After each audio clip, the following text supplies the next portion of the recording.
10টা ভাবনা নিয়ে জন্মগ্রহণ করা শিশু আপনি ছিলেন না, যদি থাকতেন তাহলে বড় হয়ে হয়তো চিন্তা ভাবনাটা এই জায়গাটায় আসতো না।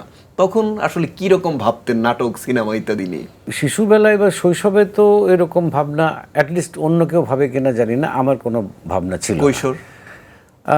কৈশোরেও যে আমি এই মিডিয়াতে কাজ করবো সেটাও ভাবিনি। এই পোকাটা ঢুকেছে আমি যখন ঢাকায় আসলাম পড়াশোনা করতে। সেই সময় আমার যিনি গুরু, যিনি আমার বটগাছ বা যাকে আমি মানি, আমার মতো অনেকেই তাকে গুরু মনে করেন, সেটা মামুনুর রশিদ।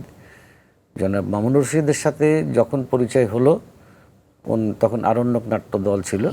বেসিক্যালি ওই সময় কিন্তু আমরা নাটকের মাধ্যমে সমাজ পরিবর্তনের কথা স্বপ্ন দেখতাম।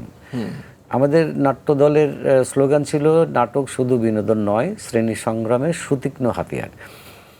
নিজে অভিনেতা হিসাবে জন্য এরকম কোনো স্বপ্ন ছিল না আমার। মূলত একজন নাট্যকর্মী, এই নাটকের মধ্যে শোষিত মানুষ যারা, শ্রমিক, সাধারণ মানুষ যারা, তাদের জীবন নিয়ে নাটক, তাদের স্বপ্ন নিয়ে, তাদের সুখ দুঃখ, তাদের ভালো লাগা নিয়েই বেসিক্যালি আমাদের আরণ্যক নাট্যদলের সমস্ত নাটকগুলোই হতো। যেহেতু মামুন ভাই তখন বিখ্যাত নাট্যকার ছিলেন, টেলিভিশনে নাটক লিখতেন, ওনার নাটকে অভিনয় করা হতো, বছরে একবার কি দুইবার অভিনয় করা হতো। এই করতে করতে টুকটুক করে আপনার অভিনয় আসা। কিন্তু মূলত আমার যেহেতু মঞ্চের পেছনের কাজগুলো আমি বেশি করতাম, মিউজিক, লাইট, সেট, হ্যাঁ, এইগুলোতে আমার ঝোঁক ছিল অনেক বেশি। এবং আমি আমার নাটকের দলের একটা ডিরেক্টরিয়াল টিম ছিল, ডিরেক্টরিয়াল টিমের মেম্বার ছিলাম, মানে ডিরেক্টরিয়াল কাজ করতাম। এই করতে করতেই বেসিক্যালি